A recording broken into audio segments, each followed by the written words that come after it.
sexual assault accusation that was put out there, and I was like, straight out the lab.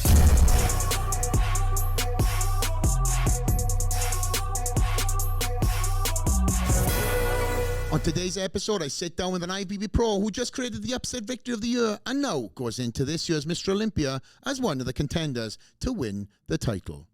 Known for his positive outlook on life, he opens up and talks for the first time about his challenging upbringing. He reveals the uncommon, underused techniques that he incorporates into his training and the metaphysical philosophy that he lives by daily. We get personal, talk about legal issues, sexual allegations, and DUIs.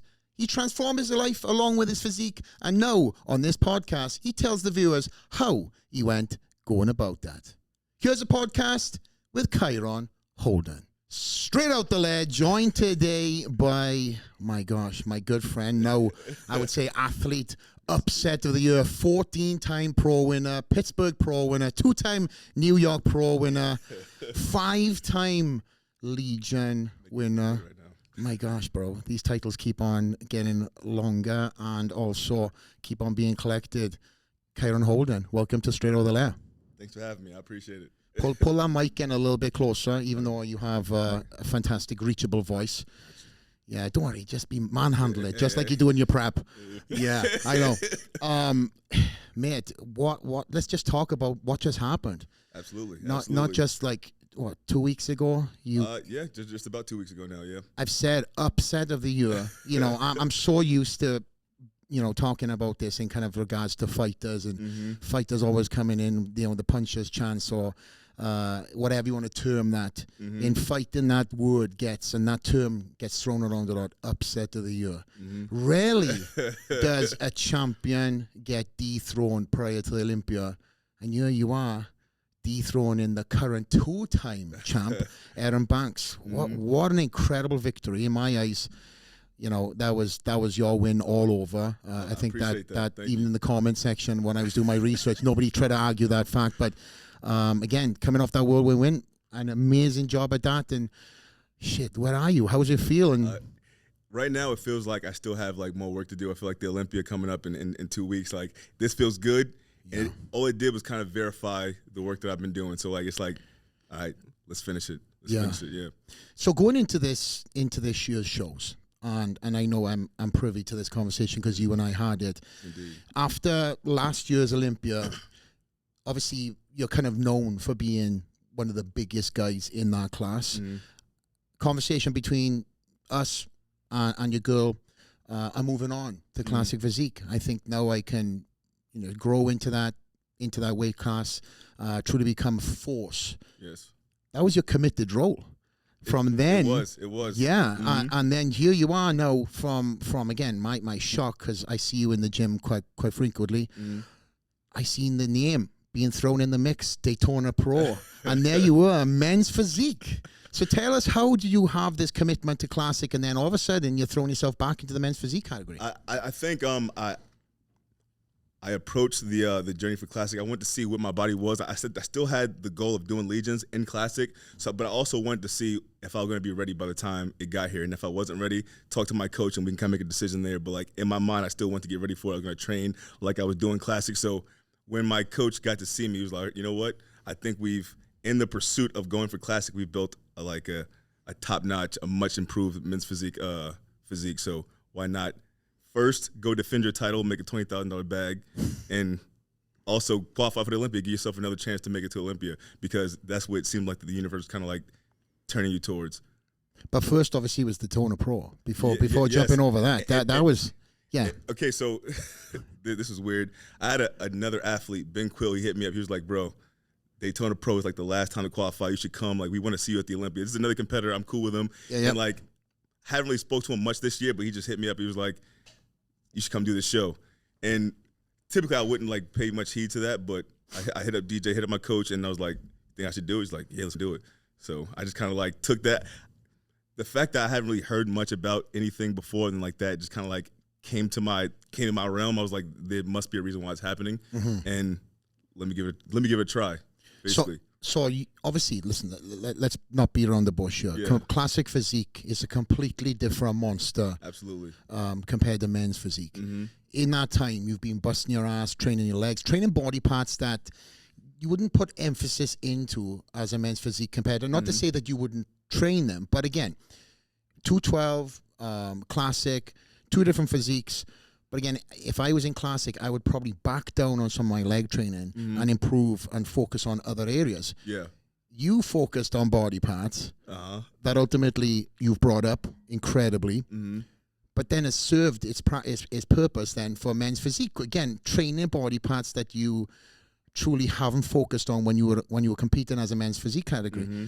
Now jumping in and making them improvements and truly changing your physique. I mean, listen, you had and you know this, I've said this to you, incredible physique. But now you have that next level physique and calling yourself a men's physique whilst training, going back into men's physique whilst training for that classic physique, and then jumping into that show, the Daytona Pro. Mm-hmm.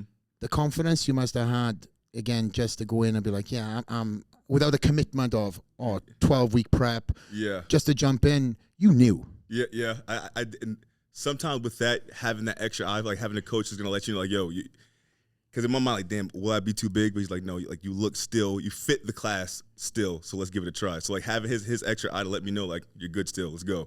It also kind of like added to like me wanting to make a decision.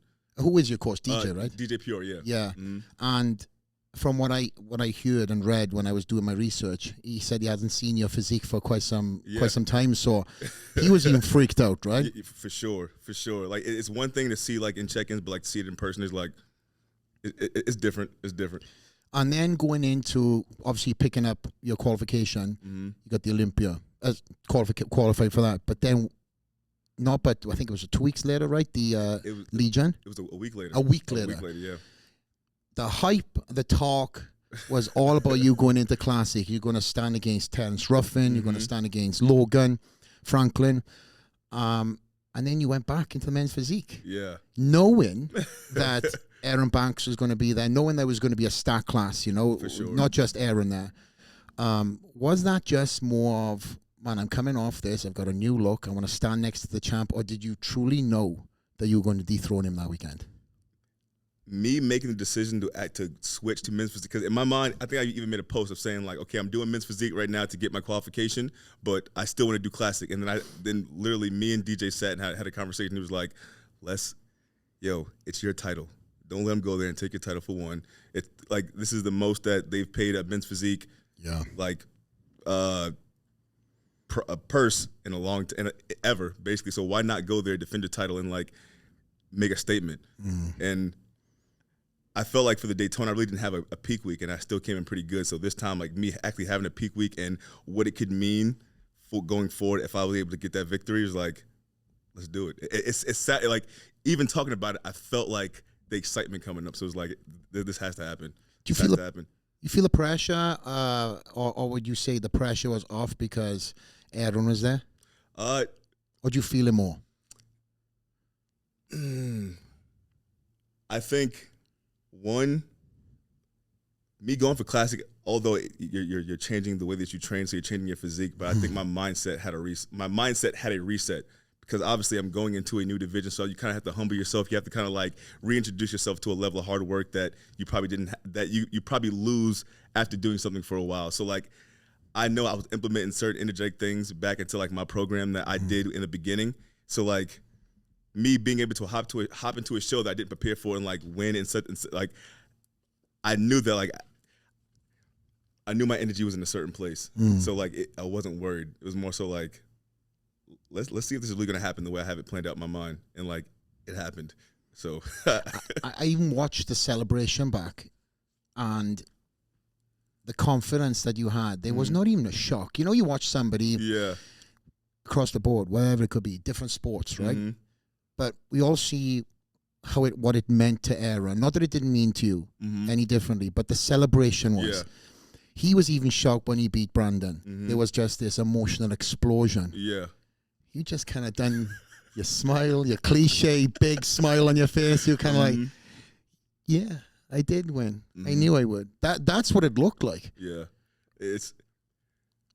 again, like kind of, we kind of briefly talked about this, about like me coming to Vegas and like me, the access to so many things here, like the party and the lifestyle, like I do enjoy myself. I like to enjoy myself. I came from the Navy. Like I do like to party and enjoy myself, but coming to Vegas, it became a lot more frequent. And I started to abandon the things that I would do before. Like when I was living in San Diego, I had a more structured lifestyle. I would go out and enjoy myself sometimes, but for the most part, I stayed on my practice. I stayed on my square. But coming here, I kind of got off of it. And this past year, I felt like I got back into it. So like that's where that confidence came from. It's like I know I'm doing I'm doing what I'm supposed to be doing, and I feel like other areas of my life I'm improving as well. It's like I deserve this right now. Let's talk about that. And I still want to recircle back about this incredible win, because you're not even telling me how much it truly meant. Yeah. I know it meant, but we will talk about different things that brings out this story later. But the story of you coming to Las Vegas, and obviously, me getting to see you in the gym. From my personal perspective, you moving, you're having, the physique that you've had, and then go through your preps. I think we've been there 3 years now. So how long have you lived in Vegas? But almost 2 years now. Every 2 years. So I've seen you go from, the commitment of men's physique to then having the Olympia place and being told you're too big for the class, to then shifting that mindset now into a different style of training. And all along, you've got these external factors that are distracting you. For sure. And I think it's a testament to you that you've spoken about this. Obviously you and I have spoken about this, but Vegas is one of them places where it can absolutely eat you up if you do not have the committed mindset to your craft. On the other side of things, it's probably one of the best places you can live, because it's got the networking, it's got all these athletes that are coming in, handshakes, and, just like my gym, we've got so many people that walk in any given day, and all walks of life, all celebrity statuses in different genres, but they're focused. Absolutely. They speak about having the distractions. I'm one. I know what distractions are out there. We spoke about this too. I could pick up the call right now, and you and I could have a table next to the pool somewhere and copious amounts of free bottles. But because it's there, I think the novelty of us not taking that option is, I think it's pretty cool to know. I have it, but I don't want it. Yeah. But you went through that stage of moving your, getting connected with people, and then having the ability to do as such. Yeah. And with notoriety and fame, there comes a price. And you found yourself getting succumbed to, the pitfalls of Las Vegas. Tell us about that. Like you said, there's a ton of good opportunities out here, and there's a ton of vices that you can kind of dip off into, but it'll literally amplify either one. And I think I did the New York Pro, and while I was prepping for that, I was doing New York Pro while I was prepping for that show. I was still able to kind of go out, party, but still train, and kind of and when you have success doing it that way, you start to get comfortable doing it that way. John Jones, man. That's the John Jones mentality. So I was able to still find success and still win shows, not giving it my all. So you get lulled into this comfortability, and I think that's what happened. So when I wanted it most, when I wanted the Olympia, but I knew that's how I was working this past year, I felt like it smacked me in the face. But as far as I have a good group of friends who are in the nightlife, and they're not bad people, but that's what their life is. You know what I'm saying? Yeah. So it's, if those are your friends, that's what you're gonna end up veering off to most times. And I think I just indulged a little bit too much. The times where I know I shouldn't be up that late. I know I shouldn't be going out on a Wednesday. I know I shouldn't be going on a Tuesday. But it's available for you. And initially you don't think there's anything wrong with it, because okay, I don't have a 9 to 5 to go to, so you don't really think you're doing anything wrong. But that's not the structured lifestyle. Especially if it's taken away from did you do your breath work today? Did you meditate? Did you wake up so late? Or did you stay out so late that you don't even feel like doing your breath work? You don't even feel like doing cardio? These kind of things, they add up. When did you realize that this was a distraction? I think after the Olympia, basically, it was okay, I know what this is. This is a wake up call. I know what this is, but I think there was also a layer of and it's not something that I probably gave too much thought to prior, but I do realize that it could have been me wanting to switch to classic. It was I want to do something different, because I feel me doing this, I'm staying stagnant, and I don't feel like there's a need. There wasn't a big push for me to like change anything because if I stay in the same class, so let me like just switch. Let me just change up everything, and like that was my decision to go to classic. And I think with that, I knew I had to like I couldn't do the same shit before. Like this is whole. I have to like learn how to pose now. I have to learn how to train differently. I have to like really commit myself. So I think just me making that decision, I knew I had to cut off all the other shit. Were you so far down the road that you kind of found yourself hard to get back on track, or it was just? I think once I made a decision and I knew like I didn't like how it felt. I didn't like how it felt to like, and you know, like I don't like I could do better than this, but I'm not doing better than this. So let me. It wasn't hard to get back on track. It was just like, yo, I don't like the way this feels, so I'm not gonna like feel like this anymore. And I know how to not feel like this. Yeah. You know what I mean? Is there any advice that you could give somebody now who is listening to this podcast? It's like, shit, that sounds mean, but I'm good. Yeah. I'm good. I'm still getting up and training every single day, and yeah. I'm still doing my thing, and I'm still making it. I'm still making improvements. If that athlete is listening right now, what would the advice be coming from somebody who just by changing his environmental stuff and mindset and truly focusing on his craft more than ever, just beat the current Mr. Olympia champion? What advice would you give to somebody who's kind of putting one foot in, one foot out, party lifestyle, and living a life Monday to Friday in bodybuilding? Like, there's no way that you can, there's no way you can do both and really like feel like you're giving your all to both of these things. Like the way that you bring something into life is like knowing that you're doing all the stuff. Like you have a goal, you have to know that you're doing all the things that would support that goal. So like if you know drinking is not supporting a goal of bodybuilding, you know, like doing whatever extracurriculars is not supporting the goal of bodybuilding. So that adds up over time. You may be able to like skirt by for a while, but I always feel like when you want it most, that's when it's going to catch up. So if these things cannot be applied to what you're doing or what your goal is, it's going to catch up to you at some point. You know what I mean? And one of the things that I've seen on your Instagram page, and obviously having a little bit of a different mindset approach, changing, you know, the lifestyle of partying, which I didn't know, again, to the extent it was until just recently. And you now adopting kind of like a holistic style of prep, especially with your breathing and various different techniques that you're doing. That in itself, mate, is something that's very unique. And I think, you know, most people watching this podcast will say that you truly have like a very unique look to you. You got a very personable energy, always smiling, always happy, approachable. I see how you are with the fans in the gym. You're just a true professional, a pro's pro, as I like to say that. Thank you.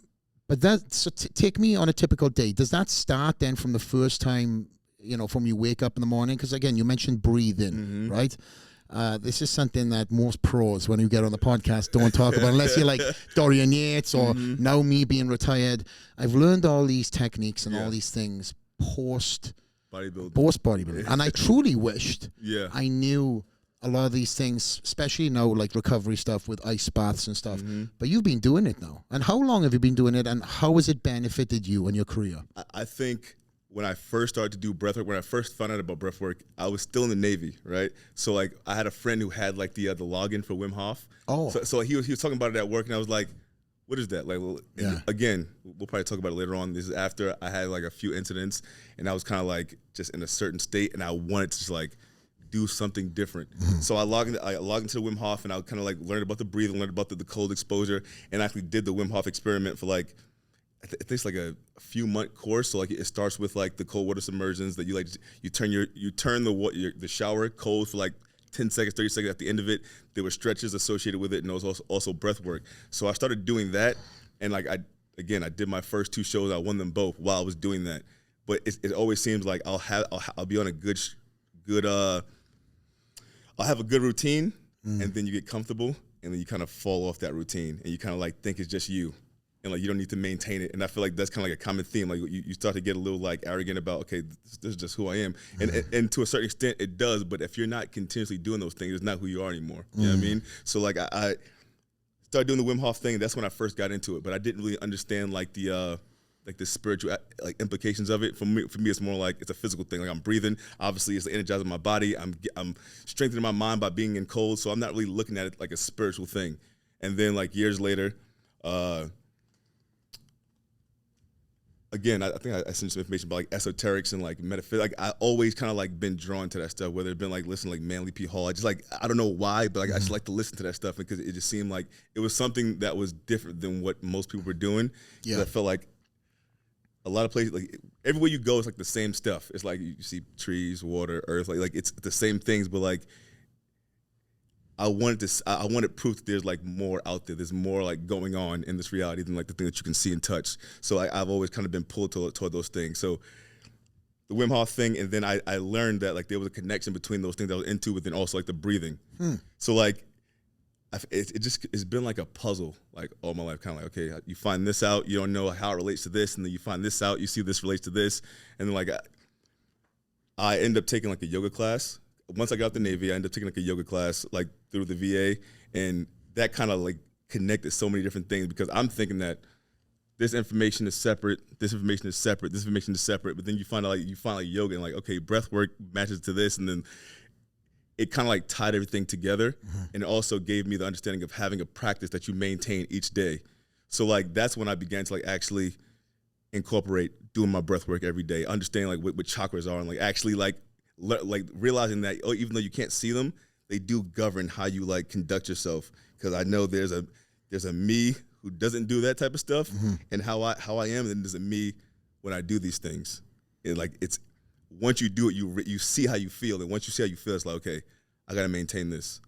And listen, we were talking before coming to the podcast. You mentioned you're into metaphysics, and you just said also you're into yoga and all these things. I don't know how all these things tie together, but obviously in your world they do. Yeah. And it's served the practice of bringing the better version of you to the stage. Absolutely. Which is incredible. So how do you even, if somebody's watching this and listening, right, and trying to tie this together as an athlete, and that's how I try to educate people, is like, do you talk about this often on your stories, or do you talk about it in any shape or form of how that world is you? And I used to talk about it more in the past. Yeah, like maybe 2019, 2020, I was like on it heavy because that was when I was also researching a lot of things. You know what I mean? So like when I was researching heavy, that's when I would talk about it. But also, if I'm not actually living it, I don't like to talk about it on my social media. So me coming to Vegas and me like partying, wasn't living it. Yeah. So I don't want like, hey, you gotta do your breath work, and I just partied all night. You know what I mean? Like it didn't feel real to me to talk about it. So I haven't talked about it in a while. But now, like once I'm living it and I'm doing it, it just shines through. But like then I talk about it more. But like I don't get on my story and like talk too much on my YouTube. I'll have time where I'll sit down and I'll like talk about a certain topic, and I'll talk about it there. But again, like I didn't talk about it much in the past year and a half because I wasn't like living it. What is it about the metaphysics that interests you? Because you even told me, it's like, I have no clue about this other than what I've read, and I love it. Like it goes, I think metaphysics is pretty much like the study of things, like the phenomena that we really can't like touch, and like the non, like the intangibles, things that we really can't touch, but we know the things that govern the reality that we live in. Such as what? I mean? Like alchemy would go into like metaphysics, like the laws of the universe. Like if you know the Kabbalion, like it talks about like vibration and frequency and all that. It talks about these things, and obviously I think science is kind of catching up to understanding how this all fits in. But yeah, it would be alchemy. Even things like magic kind of fits into metaphysics, and like what magic actually is, and like how magic is basically just planting something in our subconscious. And like that's what I mean by like when you see how all these things connect. Like people think magic is like, it's literally just working with the energy that's there, that we can't see, but we know it's effective. Like this tree is like, that's growing. We don't understand how it's growing, but we know like there's an energy that's being pulled from the earth. It has its own energy signature there. You put other energies next to that, just like anything, like chemistry. You put this element with this element, it'll create something. A podcast, you have my personality, your personality, it creates a whole different dynamic. It's the same, and that works on every level. So like I can put something, this thing that has its own energy signature, I can put it next to that, and it'll create something. So like it all ties together. You know what I'm saying? So how does that tie into your day to day? My day to day, like So I talked about this on my on the YouTube, just like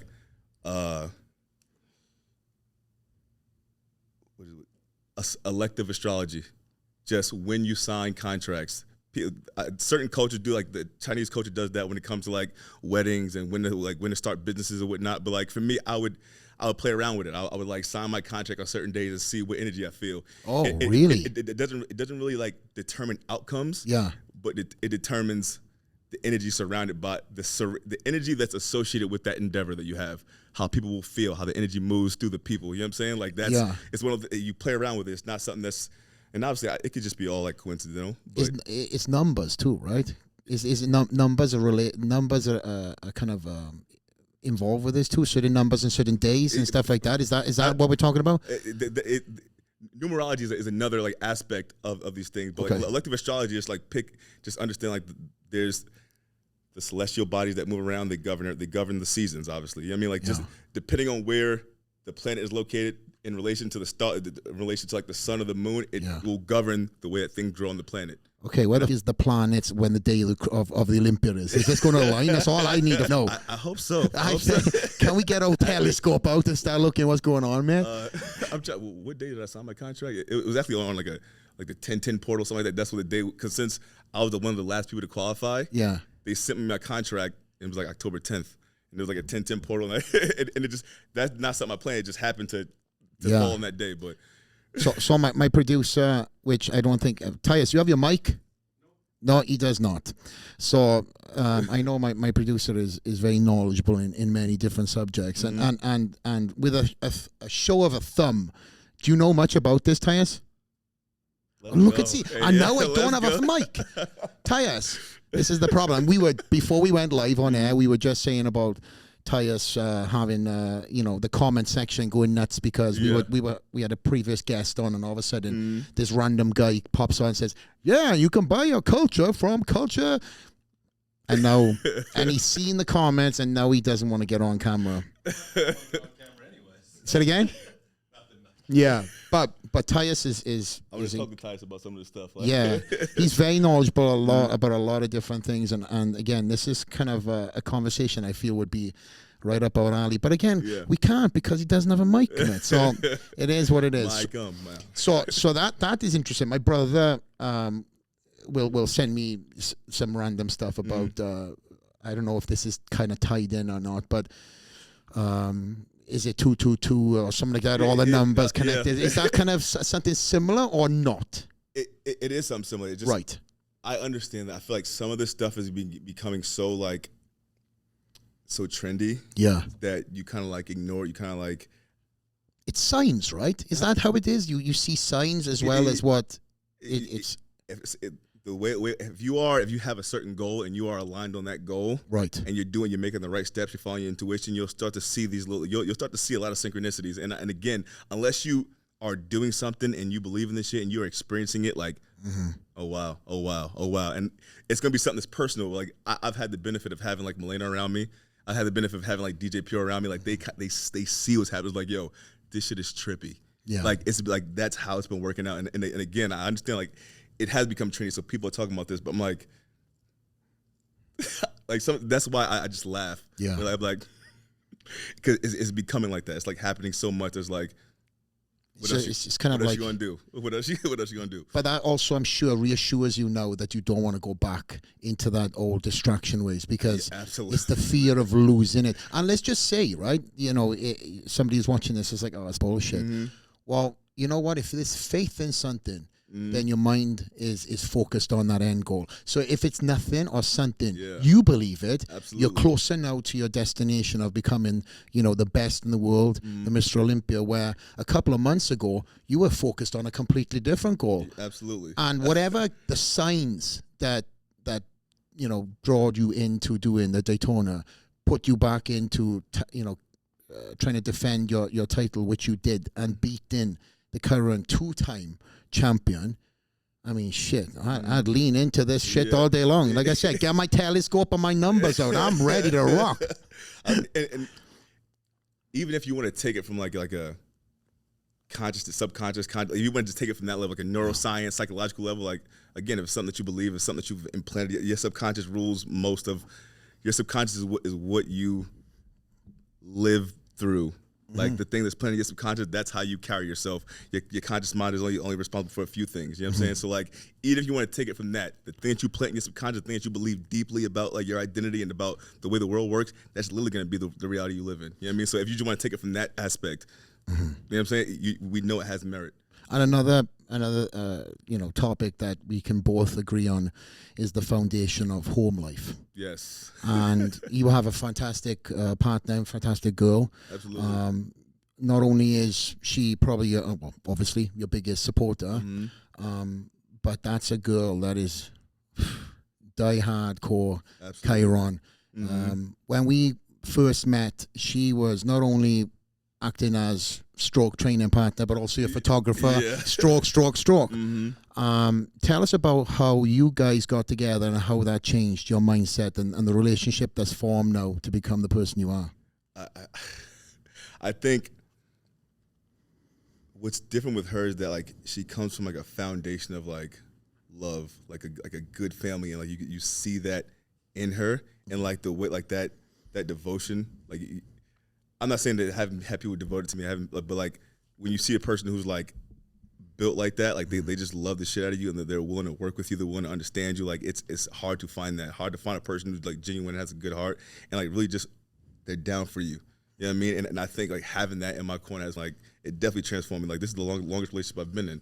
A lot of times I don't want to be. I want my freedom. You know what I'm saying? But like having someone that's gonna be like, nah, we gotta talk about this shit. And like we've just able to stick it out with you, it begins to like, it makes you start to see the world different. It makes you start to see relationship different. Like it's not always going to be like easy. It's not going to always be like, oh, we're clicking on every level. It's about having hard conversations, about like understanding each other, understand like the humanness in each other, and like just keep working at it. And I think that just adds a different layer to anybody. You know what I mean? Was she into a lot of things that you're talking about, or was she? Sorry, because we got a mic adjustment there. So if anybody's listening on Spotify, I didn't just pause in the middle of my talk. I'll say it again. Was she into a lot of the stuff that you've been talking about, right? Or are you guys kind of learning this as you go? Have you taught her? Initially, it was me kind of teaching her about the thing that I'm into. Yes. And it's like it's an exchange because like I feel like I'm kind of aloof a little bit. Like I like the way I am. Like I'm in the world, but I'm always like somewhere else. And I don't like. I'm close with my family. Like I love my sisters, but I don't really communicate with them all the time. I don't communicate with them as much as I'm supposed to because I'm kind of like always like in my own little world. And like seeing how close she is with her family made me like get closer with my family. So it's like there's a trade-off in like energy. Like she's like showing me how to like navigate in the world a little bit, and then I'm showing her these other things. So it's like it's a trade-off. You know what I mean? Like getting her in touch with these different things. Like she started meditating, she started doing breath work, started like to like understand herself in that way. And I'm understanding myself in a certain way through being with her, and I think like it's dope. I've seen you guys both doing meditation on your Instagram. You know, both of you doing breath work, and that's great to have. You know, a partner that not only is ride or die, but lives a life with you. Yeah, absolutely, and obviously puts you on the pedestal as you do her. And I've seen you guys, you know, all the way up to various different preps, Mr. Olympia last year. You know, there's nobody that again is talking about you. And I obviously hey, how's he doing? Oh my God, he looks incredible. You know when somebody has your back like that, because she is just like, man, he's Mr. Olympia. That's what I was hearing through her lips, and to have that support. I mean, I've got it with my wife, right? I've said this many times on the podcast where her and I met. And as soon as we got together officially, you know, I had my distractions, I had my fun, and had my relationships. But then when I met her, I knew she was the one because, again, she's very opposite to me, and we're very aligned mindset-wise. So, and when you get somebody that, you know, synergistically fills in on your gaps, your weaknesses, and also doesn't try to home in on them weaknesses, you know, and say, oh, you done this, or you're not that, but make sure that them weaknesses are you known, Yeah. but also tries to improve them weaknesses. And I see that with you guys. You have a fantastic relationship, and I get to see, you know, the fruits of fruition now through all the invested time that you guys have had from, you know, in the gym to outside of the gym. Mm-hmm. You mentioned family, right? So Mm-hmm. I know you've had upbringing. You were from Queens, New York, right? Mm-hmm. So one thing that I've said to you also, it's like, hell, man, trying to find information on you. It's like you were living under a rock, and then all of a sudden everything that we all know in terms of show wins is out there. But any type of information, like, who are you? You're talking about, like, you know, the this and that earlier, but outside of that, I couldn't find much about your upbringing or anything. So one of the goals for me on this podcast was to get to know you in this moment, the fans to get to know you, but also talk about things that you may have not ever talked about, and start peeling a couple of layers of the onion skin back. And for us as viewers, and for the fans who have lined up for you in all these shows, to find something out about Kyron that's not on the internet. But Absolutely. I want to talk about, with that said, your upbringing. You have said that you had kind of a tougher upbringing. You're from Queens, right, New York. Yep. So tell us about that upbringing. Okay, so like my biological mom and biological dad. Biological dad, I know who he is, but wasn't present in my upbringing. My biological mom, I lived with her when I was super young. Don't remember much in our interactions, but I know, like, just from what was told to me from other family members, like drug problem. And then, like, there's so many gaps in my mind because obviously being super young, the only thing that you're processing is that I'm here, and now I'm here, and now I'm here. You're not privy to the details of what's happening. So I just know that, like, at a certain point, I was with my dad for like a few months, and we were like in this, like, I don't know if it was his house or where it was, but we were there for like a little bit. But I was also with my older brother, and, like, don't know how this happened, but, like, we were at the store one time, and I seen my sister. She's like my much older sister from my dad's side. So didn't really live with my dad much. Spent a short time with him, but he had other kids that were much older than me. So he had me super late. He was much older when he had me. So I see my sister Janet Holden, and that's who eventually took us in. She took me in. She took my brother in. She took my sister Elizabeth and sister Quartet. And again, I don't talk about this shit at all. Wow. like she took us all in, and she also had kids of her own, Ursula, Starlet, Janice. Those are her kids. So that's my sister. She took us into her house, and then now she has her own kids. But we lived with her for so long at that point. Like, she became she was my guardian. She became my mom, and, like, her daughters became my sisters, although they're my nieces. So, like, going to school, like, you don't want to, like, tell people all your business. So you're like, these are my sisters. So, like, I got so used to, like, kind of telling that story that, like, that just becomes the story that you tell people. You don't really tell them, like, much about, like, okay, what's actually going on. But so, like, me, my brother, Cornell, Cortasia, Elizabeth, we all live with Janet, and we moved to, like, Far Rockaway, Edgemere. Lived there for a while.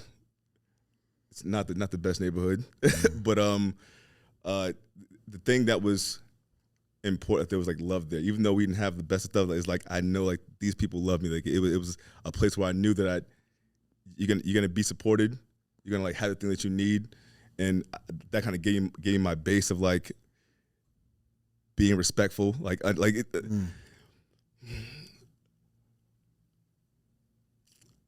again, I don't really talk about this much, but anyways,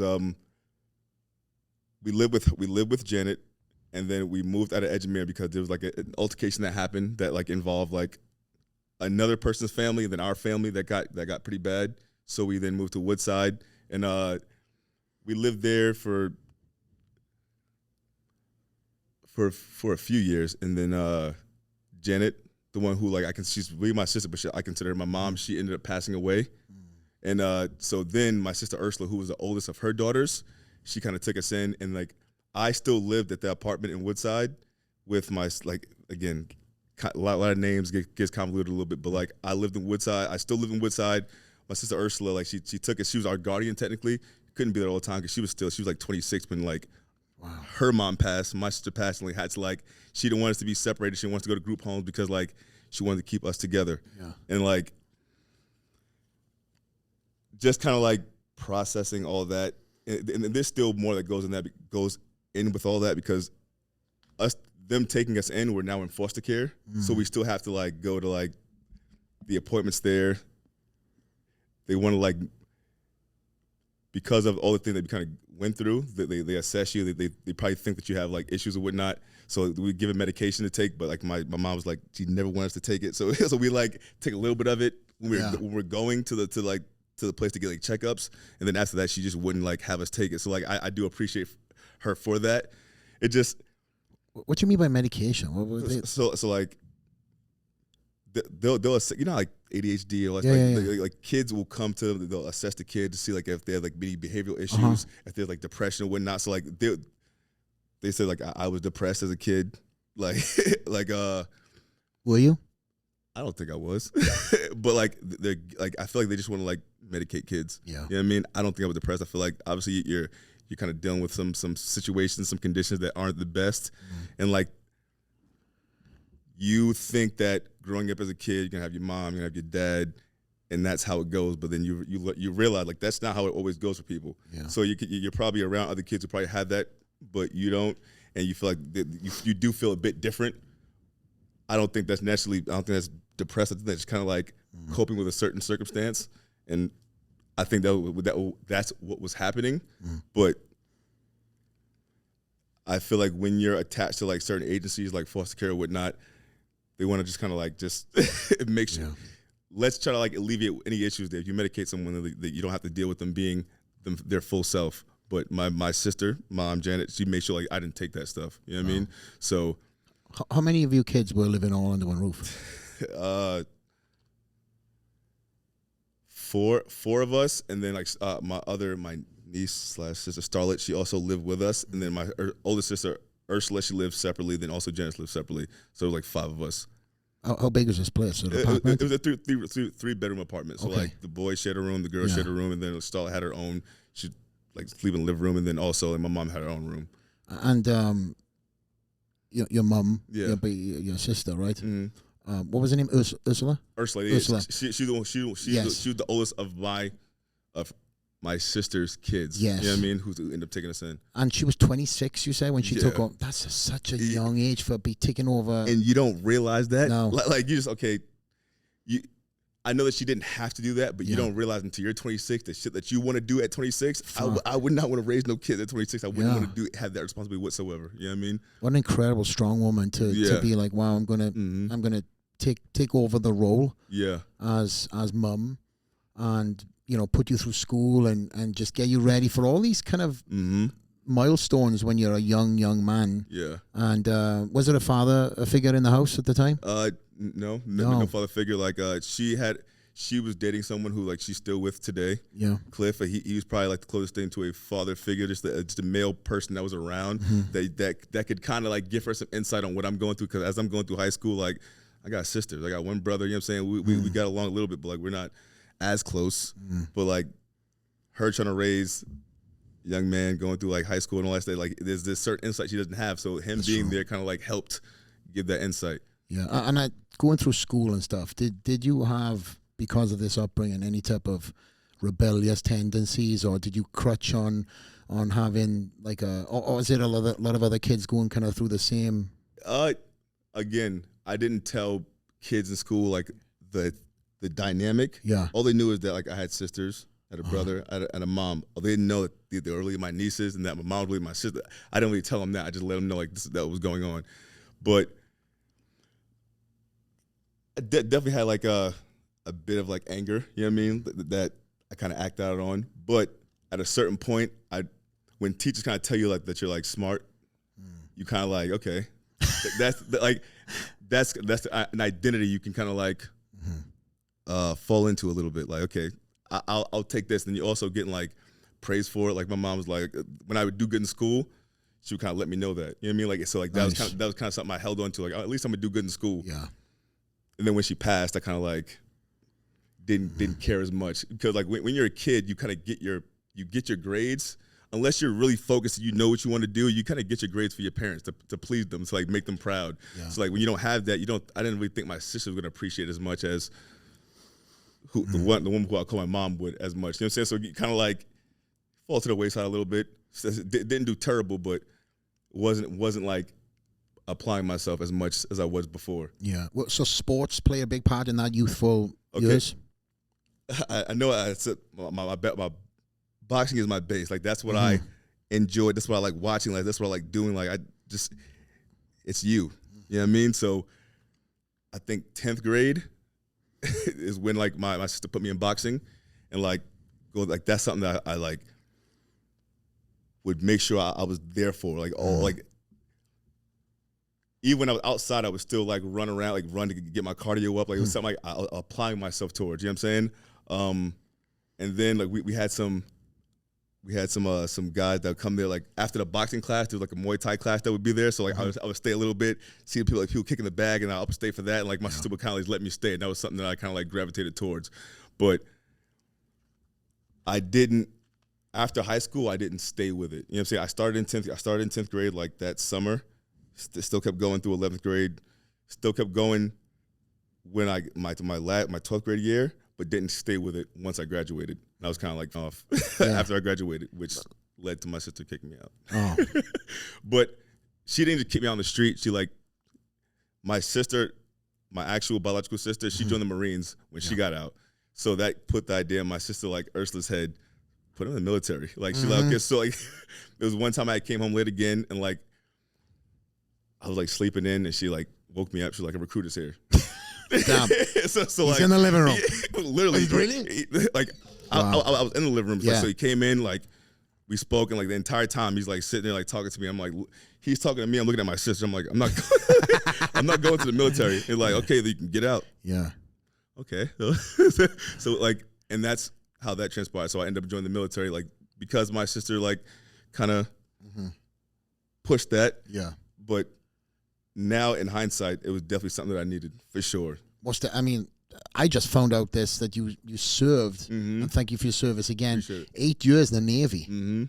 That obviously is in itself an incredible discipline, and to serve, you know, in the Navy and 8 years though. 8 years. What did you do in the Navy? What was your job? So I was air traffic controller. Yep. So like typically like your contractual agreement is 4 years, but for certain jobs there's an extra year because they have to train you. So they want to get that extra year to train you, and then so my contractual agreement initially when I joined the military was for 5 years, and they offered a bonus, like a $4,000 bonus for you to do another year. I took that. So like I went to Pensacola, Florida. That's where like my A school was, where you kind of like learn how to do the trade, and then yeah. So so you were air traffic controller. Did you see any combat? No, I didn't see combat. No, I don't think it was anything. You know, do you go overseas? Do you see anything overseas? Okay, I went. I went to Diego Garcia. That was it's like a 1 year. It's a 1 year thing. So it counts as overseas duty. Okay, and it also depends on your job. If you're not like, I'm air traffic control, so I have an actual specialty. So I'm either in the tower or I'm in radar talking to the aircraft. Yeah. So I'm not really going to see combat like that unless I go to like a place where that's happening. But my job doesn't really put me in that position. Right. And you also come to find out as well, you started your competitive career inside the Navy. Yes, indeed. So again, where I worked at is a dude named Marvin Moss. He's also an IFBB pro. We worked together. He did competitions, and I was kind of like, he had a dope physique, and that's how it piqued my interest initially.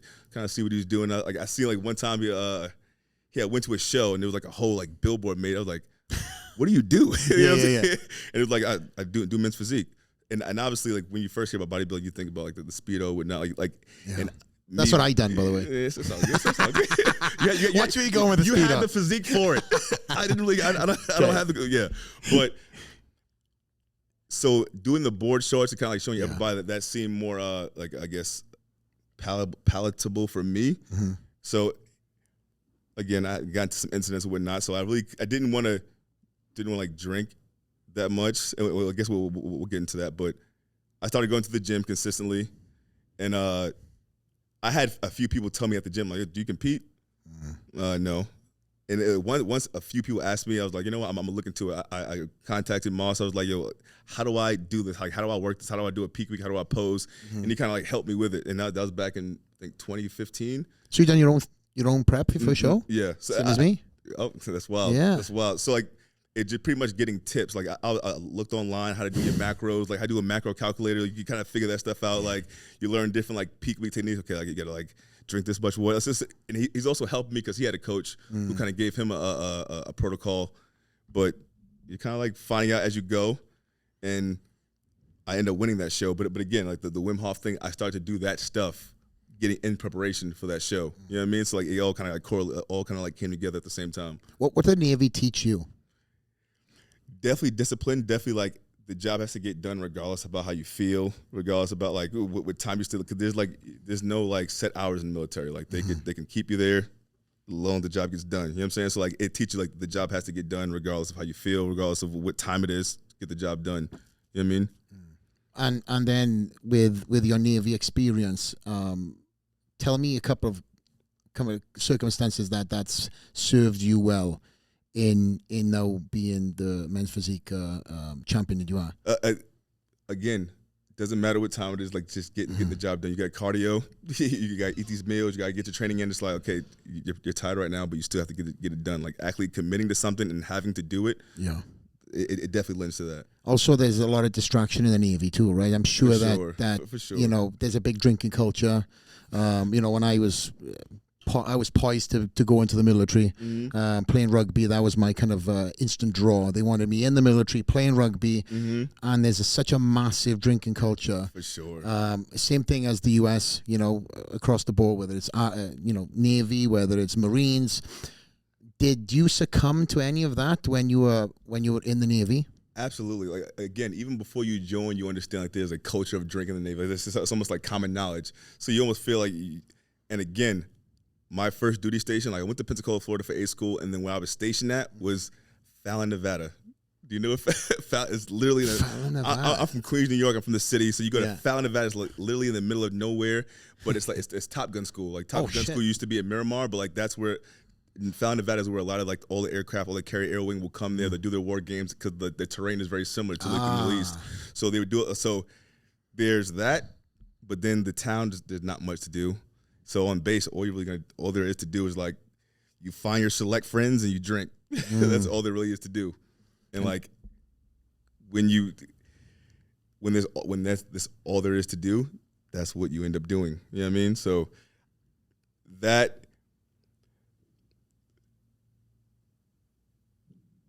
I was lucky my first duty station because since Fallon is just a small command, so close-knit, a lot of things that I could have gotten in trouble for at like a bigger command, a bigger place, they kind of keep it in-house. Okay. You know what I mean? Like, because me and my friend, we should have gotten a DUI at a certain point. Like, he was driving, car crashed or whatnot. Like, we left the car. I don't know what I should be saying this, but it's all good. Old news, bro. Yeah, I mean, we left the car, then like the cops came and like, he reported stolen. It wasn't really stolen, but the cops came and like questioned us about it. Long story short, he ended up telling the truth about what happened. They came, they took us. People from our commands picked us up. Now, anywhere else, you'd probably get a charge, something like that. Our commander was like, okay, let's bring him back, and we didn't really get in trouble for it. He had to deal with stuff out in town, but I really didn't get in trouble for anything. So like, since it was a close-knit command, you kind of get away with a little bit more. Yeah. And that could be either good or bad because when you go to certain places, then it's not going to be handled the same way. When was it that you kind of like felt, man, I'm rolling the dice here. If I kind of stay in, I'm going to get, you know, into some serious trouble. Sometimes you don't even think you're rolling the dice. You think because everyone's doing it, you feel like I'm just like, I know, you're not like intentionally doing anything wrong. You're just having fun. Like obviously sometimes it's too much, but I didn't really see it as rolling the dice. I do think that the way things worked out, I had to change. Like I was there for 3 years. I had to change duty stations. So like you rotate after a certain time. I got stationed in Fallon for 3 years, and then after that, that's when I went to Dia Garcia, and I was like on that island for like, and it's another very isolated duty station. So me going there, you're kind of like separated from like society. Like your phone is not existing because like there's no real service. Like you're not on your phone much, and even if like you're on the internet, you have like Facebook, but even trying to stream YouTube videos is hard. So you kind of like, I started to actually work out when I was on the Garcia. Drinking was still very like prevalent because there's not much to do, but still you're like on an island, separated from so much stuff, and you kind of like get in touch with yourself a lot more. That's when I started to like read stuff like Deepak Chopra. I had friends who like read that kind of stuff, so that was like my introductory to kind of like learning, veering off to that side of things. Interesting. Yeah. So the island truly tapped into an inner being that you never knew existed. Calm me down because there wasn't. Calm you down. It wasn't so much activity there, so you kind of have to calm yourself down. Yeah, and only because we've kind of, put a toe in this world prior to the podcast. Mm-hmm. You're talking about distractions and getting into trouble. You obviously then had another incident that happened that kind of really changed your mindset across the board. Absolutely. So like after leaving Diego Garcia, now I go to San Diego. San Diego's a duty station I went to. Like you hear about San Diego, it's a fun place to be. And like I felt happy that after being in 2 isolated duty stations, I finally got to go to San Diego. So I'm in San Diego. My first couple months there, I still had like the island on me. Like I'm still like not doing as much. I'm still like pretty calm, but then you're back in society, you're back in the world, and it kind of catches up. Mm-hmm. Drinking, you like start the drinking again, and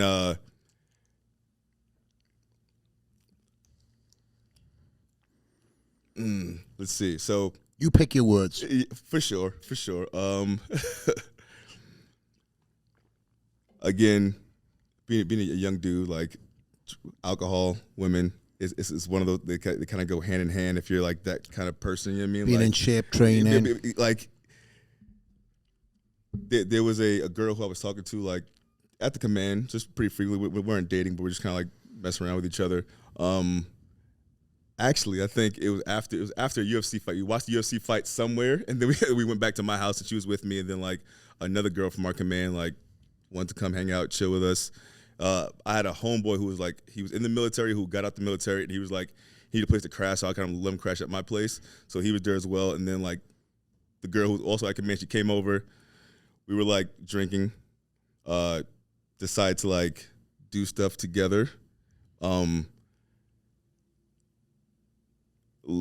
Not going to go into detail about all of that, but like the next thing I'm thinking, she leaves, I'm thinking everything's like good. Like the next morning I get like a phone call, like, we need you to come in. Owen said that there's been an incident or whatnot, and like you have to come in. I was like, what? Mm. Are you serious? Like for me, it's like, this is very obvious. Another person was there present, like they know what was going on. I go into the command, they let me know what was going on. It was like sexual assault kind of like accusation that was put out there, and I was like, wait, am I in the Twilight Zone right now? Respect to the person, I don't know if they listen to or keep track of me or whatnot, but like what I think was going on, I think she was like dating someone at the command, and then like as opposed to like saying what actually happened, you say something different, but in hopes it doesn't get it was eventually like she took it back. But in the military, once that kind of thing is said, they have to do investigations. So like they questioned me, they brought me in, they kind of like talked to me about the incident. They also talked to the other girl about the incident. And like although like nothing came of it, like no charges were pressed, it was still something that was like on my name. And it's like it don't, because you can say you can talk to somebody and like they'll soon as it's attached to you, they'll make their own like judgment about who you are. Like and I didn't like that. So like for months I was kind of after the incident happened. We got to separate the people, you know what I'm saying? So, like, I went on mid-shift. So, I'm on mid-shift, like, not talking to nobody, going home, just like, in a funk. Still, nothing happened, but, like, when that's attached to your name, you're like, okay, where did something go wrong? Like why is this happening? Type of thing. So, I kind of, like, isolated myself, and then the drinking became more like, I just kind of drink by myself, kind of just chill by myself, drink. And like literally the one time, it was like maybe like it was a month and a half after the incident, I drank, I drove out to Pacific Beach, dolo, by myself. I had a few drinks, and then like I was on my way back. Just like, don't know why I did this, but I'm just like, the roads are clear. It's like 1 something in the morning. I'm like, just like like gunning on the road. I see them in the corner of my eyes, like, I don't know if that's a taxi or like a police car. So like it looks like, because you know how taxis, like they have like the lights on and whatnot. So like I see up the corner of my eyes, I start to slow down, but he had already peeped me. Like he already peeped me. So like he pulls me over and like checks my blood alcohol. Like I took the breathalyzer and like he let me know. I'm like, I'm being like super like polite and like respectful. Think he's gonna let me go, but he's like he's talking to me like super polite and respectful too. So I'm like, oh, he's probably gonna let me go. He's like, all right, well, turn around now. I'm like, oh, like especially after this situation, and now this is like, in hindsight, I understand like what's happening when I'm in a low vibrational state, when I'm doing certain things, when I'm like drinking constantly, when I'm like my mind and thoughts in a certain place. Those are the experiences that I get. You know what I mean? So like, this happened and that happened. What I didn't say is that like, okay, like in the military, you take like rating exams to like get E1, E2, E3. Like you take rating exams to like to go up in rank. I made rank first time up both times. In between, like when the first incident happened, I had the rating exam. Literally, like I had the rating exam coming up. So like I'm going through that, but I'm still like trying to study. And like that was gonna be my salvation. Like if I pass this rating exam, if I do well, like that's kind of like my, like, if I can like power through this, pass the rating exam first time up, it's gonna feel good to do that. It's gonna feel like a vindication a little bit. I end up passing it like a 95 percentile, and then the DUI happens. So I literally make a rank, but like they didn't bust me down. They just waited till the results came out, and then the CO was like, I'm taking your recommendation off. So like when they take the recommendation, you don't make rank. So I passed the test, but from that incident, take a recommendation. So like at that point, I'm kind of like, and that's what kind of led to like me eventually not wanting to drink. And since I didn't want to drink, I was like, if I go to the gym, I'm not going to want to come back home and like drink anything. It's going to feel like I'm ruining it. Yeah. So that's when like the working out, that's when I kind of reintroduced myself to working out again in San Diego. Was it more just to put yourself into a place where you could just beat yourself up through all the shit that was going on, or was that? That wasn't a conscious thought, but it was like, I know that I enjoyed working out when I was in Diego Garcia. It's something that I got a gym membership, and okay, so when you get the DUI, right, you're not allowed to drive you're not allowed to drive for a while, but then when you can drive, you're only allowed to drive to and from work. Oh. So like, I really couldn't do much anyway. So when I wanted to go to the gym, I would like keep my uniform in my car. So if they stopped me, like, I'm going to work, but I would just go to the gym. So like that was like my way of being able to get out and do something, be social. But like I started to like enjoy working out again. You know what I mean? So like with me going to the gym, me also having a coworker, Marvin Moss, who was like in the Navy, and who I work with, who's into competing. So like I'm working out. I'm like, my physique is getting better after a few months. He has a dope physique. I feel like I'm getting there. People are saying I should compete, and like that's when I actually did like Border States in October. That was like my first show. Yeah, which you won. Which I won, and I won the one after that too. Yeah, this guy. So the viewers are listening at home, and the ones that are watching you. When we were going through some fact checks earlier, we were talking about this show and this show. I was like, so you won or you play? Yeah, I won. I was like, bro, just fucking tell me. Like 14 pro wins is an incredible feat.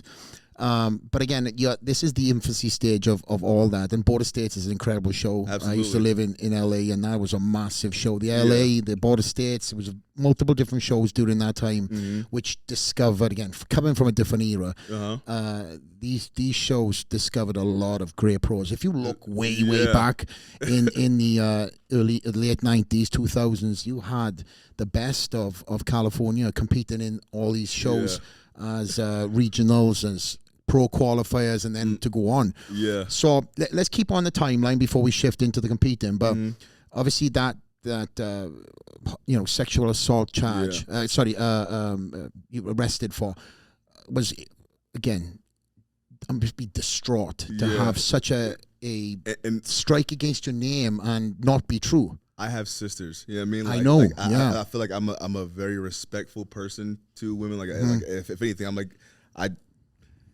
that's not my energy whatsoever. You know what I mean? So like, to have that attached to your name, you don't know what people are thinking, and you get so caught up. Like, do they think it's true? Like, you're just in your head about it. Like, like that's not what your energy was whatsoever. But like, this person is saying that. Like, what did I do that made her feel this way? But then, like, obviously, as things came out, you kind of like put two and two together. But it's like, but before it all hits, it's like you guys like. And again, I'm a very private. I like telling people my business like that. So it's like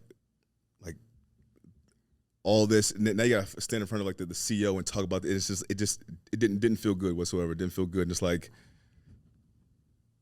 it definitely made me kind of like go into like a shell a little bit. You know what I mean? And obviously then stemmed on the DUI and everything else. But I think that, you know, as much as I hate saying this, that obviously played a significant part in your life at that point in time. Absolutely. Has it played as a part in anything that in your current? I think I'm just, it makes me very mindful about like just how you interact with people. Just like I want every interaction I have, I want people to like want it to be a good interaction. You know what I mean? Like it definitely makes you like just be very mindful how you interact with people. Like that, I think that's probably what became the trickle down from that. And was there any charges then put in this goal? No, it wasn't. No, it's fucking, it just blows my mind where women can put these, you know, us guys through some hellish shit, and you're guilty regardless. Because there's some people out there at that time looked at you regardless of what was said. You were guilty. Yeah, and like you know that's good. Like maybe not everybody. Maybe people who know you really don't. But there's gonna be some people who just like yeah, like yeah. And obviously I'm sure for me it would be scorn in my head where I was like, man, you know, I've got to kind of overly play the part of being nice or go the extra mile to regain that whatever it is back. And unfortunately, you know, when this came out, seems like there was no repercussions of anything for this girl. But other than that, just something that put you through a lot of trauma. Yeah. Talking of moving on and trauma and fueling the fire, you won the overall Mr. USA 2017. Yes, indeed. Went straight on to then compete in the SAC Pro, won the SAC. Yes. And what did you place in your first Olympia? I was like the third, number 16. Number 16. I was number 19. Number 19. So 2017 was, that's a significant year for me because that's the year that Dallas passed away, and that was a massive year for me that I was going to retire on, to be, you know, in all honesty. So even if you and I met backstage, is why I'm bringing this up. I was in a absolute kind of like haze. I think when I first came to the gym, that second Olympia, we were both like, you know how the meet and greet? Yeah. Your table's right next to mine. And really? Like, do you have any photos?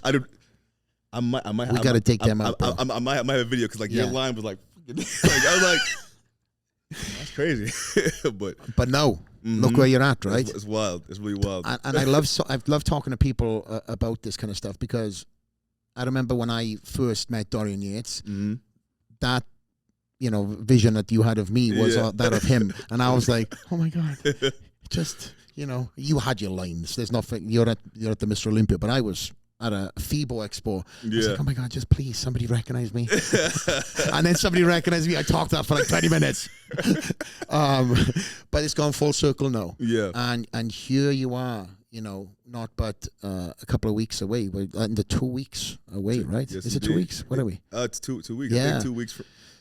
Yeah, coming up. Just about, yeah. Yeah, from the Mr. Olympia. So what I want to now talk about is, you know, why you're in the podcast. You're now a name that is going into this Mr. Olympia. Yes, you've always been a name. Everybody knew what Kyron was bringing. But now you're this completely different animal, more complete. You've kind of brought up body parts. I wouldn't say downsized because you haven't downsized. I just think you've brought so many different body parts up. You just have a incredible physique, polished, posing. Do you think that your training for classic physique played a part in this new look, and even more so in the presentation? Because you've always been a good poser, but this last show, the Legion and the Daytona, there's something different. Yeah, I appreciate that, and definitely, like I was talking about with Joey, just like with classic physique posing, you have to like, it starts from your legs. You like start your foundation, and not, engaging your glutes will help you like control your core more, and like adding those like those small little things in there. It just has, you have more body control. You have more body control. You can just like, you can pose more confidently. You can pose like show your strengths more, hide your weaknesses, and just pose more confidently. So absolutely. Yeah. And shout out to Joey. You know I call Joey the Joey Hype. He's in my phone actually as Joey Hype, because when I met this crazy for the first time, he was the loudest. I mean, I just opened the gym and I'm like, who the hell is this? And then I got to know Joey. And like, that's who he is. Like, it's not he's not putting on that passion that you're hearing. Yeah. Joey's either one thing or the next. Up or don't. Yeah. But he's still, for sure, he's still doing his thing. And I hear him. The posing room obviously is I think we're back, maybe joining India somewhere. Yeah. And when Joey's in that posing room and he's putting his athletes, I know when you've been in there, he gets so amped up and he gets so excited. And I know he's truly been, you guys have been working together for quite some time, right? Yeah, absolutely. Yeah, sorry. He helped me with like my New York pro posing last year. Like, just even before that, like he's seen me training. And like that, like another testament to like this gym and the people in this gym, the energy in this gym. Like I trained a certain way when I first got here, like, and I was able to like build a decent physique, but I know there were so many holes in just my mechanics and how I move, like mind muscle connection. Like he's like, train like this. It's like your lagging bar part, slow it down, actually connect with it. And I feel like that kind of changed the game for me as well. Just like it came here, like I had been to Olympia already, but like there's like guys who aren't even pros yet, but they look crazy that could work out this gym. So I was like, all right, let me just hold myself and just learn, like me humbling myself and just having him like go over like training a certain way with me, like it helped a lot. So even before the posing, he helped me like train. And that new style of training, I'm sure, has that crazy mind to muscle connection now too, right? For sure. So what was that training style change for you? Obviously, you've got to the Olympia by doing what you were doing for all these years. But like I said earlier, there's now a change to the physique. So what was it in the training? It's in each set and each rep, you decide how hard you're working it. You know what I mean? Like when you're pulling it, like like are you squeezing as hard as you can? Are you like staying with it as long as you can? Like you decide how hard you're gonna work in each rep and each set, and like understanding that like you can make it hurt. You don't need all the weight to make it hurt. You can make it hurt by the intensity, how much you're gonna like connect with it, and like just training every body part that way, like letting that become my new normal. Like that helped a lot. So you're saying you've dropped the weight down. You've truly got into just to the muscle fibers. Yes. Kind of what I would explain before. I would close my eyes and I would try to feel every little fiber condensing, contracting, and my old style of training coming from powerlifting, it was just get the weight up from A to B. Yes. Like feeling powerful. Yeah. But then there's a completely different style of training, engagement, contraction. Again, when you do it that way, it feels like you're crafting something. Like when you like, it's details. You feel like you're putting something together. You feel like you're actually like carving out your physique. You know what I mean?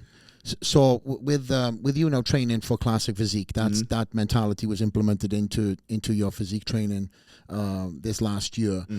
What weight did you go up to in the off season? I got to 230. 230. And like that's the most I've ever, especially like the amount, like I still stayed, I don't ever get like too bulky. No, like I've never seen you overweight. I stayed lean. So like me getting to 230, 232 or something, like getting up to that weight, lean, like that was the most I've ever weighed. You know what I mean? So like I felt like it was enough to come down and like still keep everything to like compete in classic. And it could have been, but I wouldn't have made as much of an impact. I wouldn't have made the impact that I had the potential to make if I took a little bit more time. You know what I mean? So like, I got to 230, stayed lean, but again, the heaviest I've weighed in my bodybuilding career. And classic physique training compared to the men's physique training you were doing, would you think you would have gone so hard if you were committed to staying in the men's physique? Probably not. No, because I didn't. It's like, okay, what do I change? I just come in tighter. You almost kind of lose like enthusiasm for it, and I can honestly just like me attacking this new goal, it kind of like reignited like my love for bodybuilding, like my love for like just training. Yeah. Because I didn't feel like I was restricted. I felt like, okay, let me just start from square one.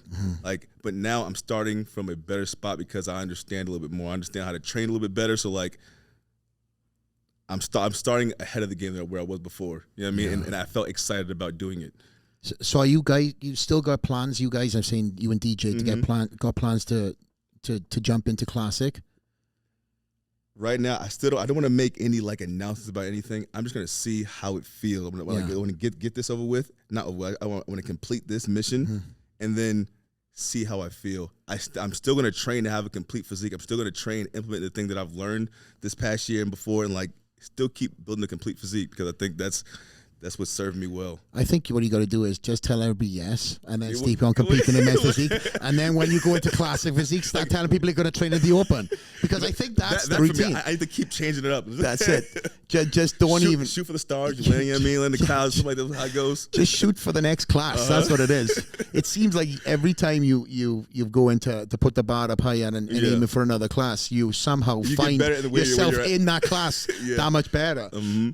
So what's next? Obviously we've got the Olympia, but what's next now in terms of with life business? Is there anything that you're kind of working on in and around? I think right now what means a lot to me is like I know the thing that I implemented getting ready for this show, and I know like where I had my mind, the energetic thing that I was doing for this show, like for like getting ready for Legions and like the impact it made, and I want people to like understand like we could do this a certain way. You know what I mean? Like not even like, you know how you say like, you wish you knew some of the stuff, like some of the breathing, some of like the energetic things when you were bodybuilding. Yeah. And I think if that becomes like commonplace between all bodybuilders, if we just like make it that, like it'll make the sport like look different, feel different. You know what I'm saying? Like, and there's just, I feel like it will just help people deal with this like this sport a little bit better as well. Because I feel like some people can handle it very well, taking the gear like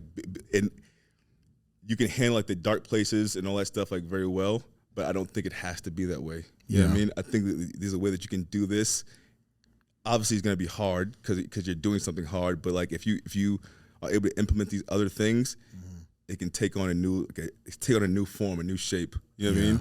Like that's kind of what I want to like start pushing. Got you. You obviously, you're known for being super positive. We've talked about a lot of different things, obviously in the podcast, your upbringing and everything else. You said a word there that I use quite a lot in my prep too, is the dark place. To be incredibly motivated and then keep on searching to get more out of yourself through cardio, through training, when you're like, man, I'm so beat, but then you've got to find something else. Yeah. And it does come from going into dark places. And as you have, your own story, do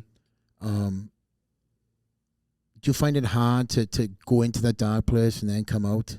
Or are you pretty good at balancing? I think I need the dark place for like the term like alchemy. Yeah. Probably know this, like it's literally just taking something and transform it to something else. Like even if it's like dark experiences or like the pain of like working out or whatnot, like or just something that happened that you didn't really like, you can take that and like you can transform it to something good. So it doesn't have to like affect you in a negative way. You know what I mean? Like, something negative could happen or just like something painful could happen, but you can switch it, and it all depends on your mind. It all depends like how you're receiving, how you like rebound it off. So like the aspects of it that's dark, but like I don't see it as a dark thing anymore. I feel like it's grueling, it's hard sometimes, it's like it's painful, you're gonna be tired, but like it doesn't have to be dark. You know what I mean? What are kind of them thoughts? What are some of them dark thoughts that push you? I wouldn't.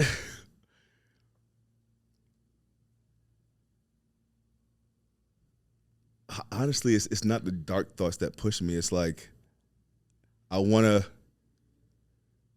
The people who kind of like stick by me and know like what I'm capable of, I want to like make them proud, almost like I'm doing this. You know what I mean? Like you're out of everything, like you having that good story, like having like, okay, he went through this happened, and then like look now, like he transformed that.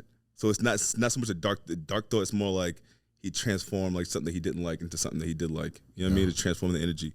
And talking about these things, you know, and for people to be listening to what you've just said and finding a relatable storyline in this, I think it's a testament to you, because there's a lot of pros, a lot of athletes, a lot of professionals in different sports that won't allow themselves to be vulnerable, you know. Yeah, I know, and I appreciate you saying there's things that you've said in this podcast that you said you've never seen, right? So not at all, yeah. But I also think that's a chapter of healing too, right? Where you kind of get it off and out in the open. It's like, it's my story, so it's who I am, like, like. Yeah. And it's not going to, your past is not going to define you. Absolutely. It should be used to fuel you. A lot of people will kind of use that as their crutch, and they'll be like, oh, this happened to me. And that's fine, but you can't go and keep going back onto that. It's like, yes, it could be a fuel. You know, I have my own stories, but again, that's not going to define me. It's used to fuel me. And now I'm not, you know, competing on the Mr. Olympia stage. I have to find other reasons to I call it a Pandora's box, unlocking it, putting it in, and then, you know, chaining it back up again, because that guy's a nasty guy. It's a dangerous animal that got me Mr. Olympia titles. Yeah. It's a truly scary guy. I can imagine. and my God, all my friends who have trained with me, you know, when I would do a set, I would get into this. I mean, I can go there right now. I was like, I was going there, bro. I can start thinking about this set, how much this set is going to change my life. That's intention. Like that's dope. That's dope though. Like, but that's a lot of energy consumed too. Yeah, and it's a lot of negative energy that's wrapped up in that. So you have to know how to control that for you know, or it's going to ruin you. Is this going to be a pro or a con?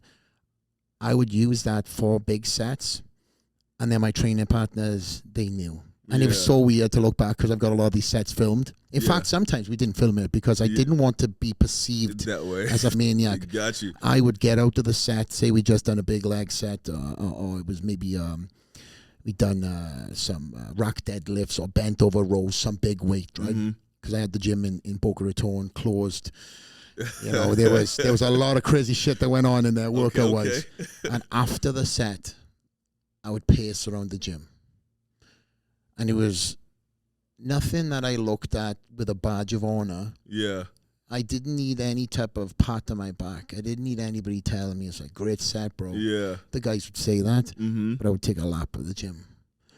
Because my guys then needed me back as the training partner. And I needed to take myself down from that, back down to sanity, and put that back into the box.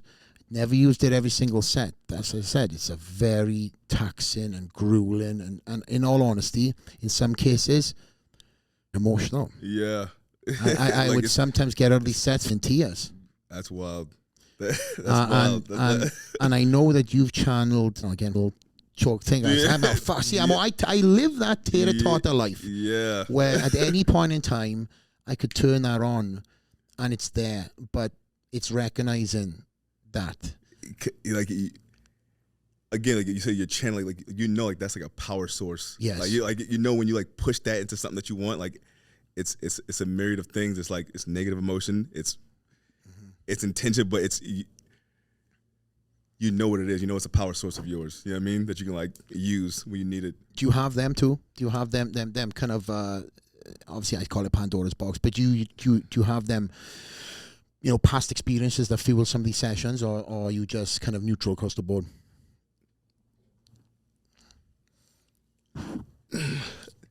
I can't say that I experience it the same way that you do. Right. It's more so like proving to myself that I can do something. You know what I mean? So like if it's a hard set, it's like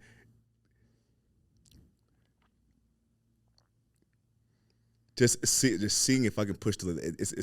It's in my mind. If I can like control it. Could I separate myself from like the pain and just like get it done type of thing. But it's not as intense as yours at all. Yeah, but like I just think we operate a little differently when it comes to that. Yeah, I had the nickname Prep Lewis when I was training. You can ask the guys. There was like Frank McGrath to John De La Rosa to Rafa. All these guys knew. It's a testament to like how much you've done it, and again, you've done it. You did all that without have like the breathing techniques, and like you literally had to like just find that shit in yourself to like make it happen. So like it's different. I feel like the mindset you have is like you're not gonna find too many people with that right now or anywhere. You know what I mean? I think it serves me well now in other chapters of life. For sure. And what you are obviously how your style of training and your mindset to things is, they're saying there's so many ways to skin a cat, as horrible as that sounds. I don't need Peter on my podcast in the comment section. No cats were skinned. No cats were harmed or skinned in this session. But with you, you have your method to your madness. You lean into a lot of spiritual life, which I never did. What I sought after was the aggression. Yeah. You have a balance that seemingly is very unique, and I'm very interested in this because obviously you spoke about this earlier in the podcast about tapping into this, and that is going to be your ace card, mate. Say again? It's your ace card. Yes. A lot of the competitors are standing on stage for you are fueled by the wrong reasons, whether it's pressures that have succumbed from whatever angle, mostly that we put upon ourselves. Yeah. And with you're so at peace. It seems like you're in a very good mental state. I've tried to get you riled up on this podcast and talk about trauma and stuff, but you're kind of like in a very good place in life, and that's a dangerous guy. Thank you. That's a dangerous guy. And with the Olympia coming up right now, and seeing, how you are in the gym, how you are in this podcast, this is a different animal. Thank you. What would you say is going to be the difference between your last two shows now and going into this Mr. Olympia?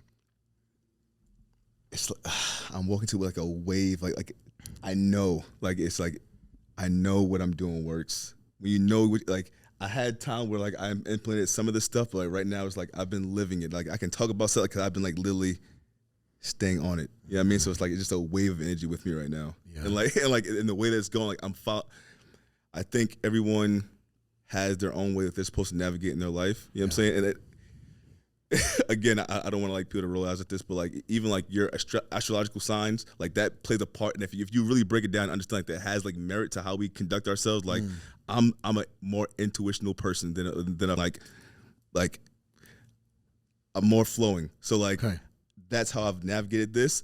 Obviously putting the work in where I need to, but like I feel like it's just like a wave. You know what I mean? It's getting like bigger and bigger, basically. Like and that's what I feel going into it. I feel like it's gonna look better than last time. I'm sure of myself. Like I keep saying to myself, it's already done. And now I think this is probably, I know. There's never been so many Mr. Olympia past champions, including present on the Olympia stage. Exactly. You've got the current champ, Aaron Banks. You got Brandon. You've got is Raymond coming back this year? He's not. He's the only guy. But Jeremy. Yeah. I gave this the same thing some thought. Like it's literally everybody who have gone against the entire time. Entire time. Raymond, like I didn't beat him at the Olympia, but like I went to Pittsburgh. Like that's where he's from. He's won that show 3 times, and it's his hometown too. I won that show that year, and again like this. That was a time when I was like implementing some of the things that I'm implementing now, but like now it's just been consistent for a long period of time, and it's like this makes for a better story, and that's what I always tell myself. Like I want a dope story. Well, talk your talk, bro. Like these guys, and I know you're humble, but let's talk your talk. There's the current champ that you just took out, and incredible physique. He took out Brandon. Brandon took out Ramon, right? And Ramon took out Jeremy. I mean, there's been so many. Whether that's whether that is that, but every one of them guys' physiques is all unique. Absolutely. Every one of them guys has their own persona, their brand, and nobody is like you. You're kind of in your own lane with how you conduct yourself. You're kind of, if anything, I would say one of the quietest guys. Not when you're in person, Yeah. but social media wise, you're not For a sure, very yeah. look at me, check me out. And again, that's probably one of the reasons why there's so much mystique about you. And you've not told your story up until this point, and Yeah. limited all over the place. Mm-hmm. But the guys you are standing against, these guys are seasoned. Yeah. They've got a lot of shows, a lot of titles next to them. What's Jeremy, 4, right? Yeah, four. Yeah, He's fighting for 5. Brandon, Brandon's 3. 3. Aaron is 2. Well, he has not 2 Olympia title, but he has the Arnold title. Yeah, so he's back to back. Yes. So this would be him chasing number 2. Mm-hmm. But again, talk your talk. What do you bring in that's going to beat these guys? Again, I feel like I'm bringing. It's an enhanced version of myself. I feel like I'm aligned. I'm moving in my purpose right now, and not to say body. I know there's more attached to this than just getting on stage, and like there's way more attached to it. And I've been listening to it this entire time, and I'm gonna continue to listen to it. And the way I see it is like I do see it like it's already done. Like I've been victory. Like like the physical like follows the energetic, and like when you keep like repeating something to yourself in your subconscious over and over and over and over again, it's taking form, and I feel like it's been taking form since way back. And like it's materializing. It's literally everything, even to what people are saying. It's like that's what I want people to like down to that, like just people's response to, like that's how it's happening. Like that's once you taste that, you're gonna keep doing everything to keep that magic happening, and that's what I'm doing. Beautiful, bro. I see what people are saying. Of course, my research led me to many comments that have you winning this year's Mr. Olympia. And that's got to be incredible to go from, somebody that's, trained to break into that top 3, obviously coming so close in some cases. Yeah. But you've tasted so many different places. Yeah. This now, again, is earned, right? Absolutely. Not given. And again, I always say I want like the highest outcome. Like I want the highest outcome. Would the highest outcome for me have been to win it back 2019? Probably not. I probably wasn't ready for it yet. Yeah. I probably wasn't. It wouldn't have hit like this. So it's like you have to be ready for like once you want something and you want it a certain way, you got to be ready for the entire journey it's going to take you on. And like I'm ready for it. And I'm ready to see you come back into the gym, my friend. Yes, indeed. As the champ. But from me to you, it's been great to see this journey. When you and I met, a little kind of context for the fans that are listening to this. Kyron is a traditional Welsh name, and there was only one kid I knew that was called Kyron growing up. Very Welshy name. And then when you and I were just getting to know one another, and as I said, to no disrespect when I said this story to you, everybody meets somebody for the first time, right?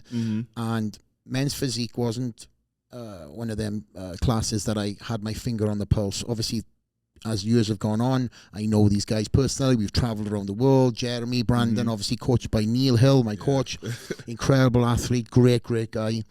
I got to know these personalities. I got to get to know, the guy off stage more than on stage. The persona is one thing. Absolutely. But then when you get to break bread with people and have stuff like this where you're traveling around the world, you got to see who has the heart for bodybuilding, who wants it more than somebody else, who talks the talk and walks the walk. I have an eye that keeps open all times by proving people either right, proving themselves right, or them proving themselves wrong. And when somebody says, I do everything, and I dot my I's and I cross off my T's, when you're on the road, you can get away with anything. Yeah. You can have your late nights. You can get distractions from girls, fans, whatever else. If you're turning up in Italy, jet lagged, 6 a.m. on that cardio machine, and you're next to me, you don't have to say nothing. Yeah. I know you want it. Yeah. And you want it. My staff tell me all the time who's putting in the work, who isn't, who's in the posing room, who's requesting more posing room times. And that's you, my friend. So from that original conversation of me meeting you and your wife, and me looking after you and you know, Absolutely. calling you one of my VIPs here at the gym. I appreciate that, honestly. But again, I don't do that to everybody. It's utilizing then that opportunity. You know, a lot of people who have the pro, you know, IFBB 3 letters next to the name and come to Vegas think that they can train in any gym for free. And for me, it's not the case. It's earned. Absolutely. Unless you're a Mr. Olympia competitor or I have a personal relationship with you, you get that opportunity. And it's an opportunity. I don't care. I'm old school. Earn my stripes, you know, earn my respect. And that's one of the reasons why I said that I'm going to look after you, give you a home, and you damn well took full advantage of that. And it's evidential now in the last 2 years of you being here. You've seen the distractions, you know they're there, you're consciously aware of them, you've got that out of your system, and now you're chasing the biggest title, you know, that is the Super Bowl in your class in bodybuilding, and that's the men's physique Mr. Olympia. And you're a few weeks away from having your hand raised, and even more so than anything else, you know, the journey of where you've come from and to know where you're going is probably the most exciting thing. So for me, as the gym owner here, as a past champion, I recognize greatness, and you're in the early stages of that greatness. Whatever you decide to do with that is all up to you. Don't lose sight. Keep your circle small. Keep them people around you who have believed in you from the get-go. Pour into the people that have poured into you, my friend. And all honesty, the world is your oyster. You can achieve anything you want, but just stay focused. Absolutely. I appreciate you, Flex. Yeah, my man. Thank you so much. And of course, I caught a handshake, but thank you. you're one of the guys that I truly love to see and beeline and try to pass forward some advice. I know you've had some unsolicited texts from me in the past where whether you wanted to hear the advice or not, I give it to you. Athlete deck. yes. But it's all outside the sports stuff, right? For sure. And I wouldn't waste my time on people who have closed yours. So I guess in wrapping up this podcast, my friend, the floor is yours. There's a camera right there. Talk your talk if you want to say something to your fans. But let's just say this. After you've done that, tell people where you're going to place at this year's Mr. Olympia. Absolutely. First and foremost, I appreciate all the energy, all the support from you guys. Like, it means a lot to me. I think a big part of, like, what's pushing me is that I think I owe it to myself to, like, it's this goal that I've had for a while. I've been training for it. I owe it to myself, but I feel like I owe it to people who believed in me, who've been rooting for me for like years. So like it means a lot. Want to shout out to Milena, my girlfriend. She's been supporting me like no other. Like I haven't had a love like that in my life that's gonna support me. So I appreciate you. All my sponsors, Global, Young LA, DJ. I appreciate you, man. Yeah. And new, Mr. Olympia Men's Physique champion, Kyron Holden. You're the first, guys. Speaking it into existence. Kyron Holden, my friend, soon to be. We'll just put it out there. Let's enjoy these next couple of weeks and what's coming in the future. And regardless of whatever happens at this Mr. Olympia, you know damn well you've changed your life, you've changed your trajectory, and the people who are around you are being proven right that you are special. So from me to you, my man, congratulations on everything you've done thus far. Congratulations on making the upset of the year. And I'm looking forward to supporting you from the audience now in a different seat in the next couple of weeks. I appreciate you. Straight out the lair, we are out.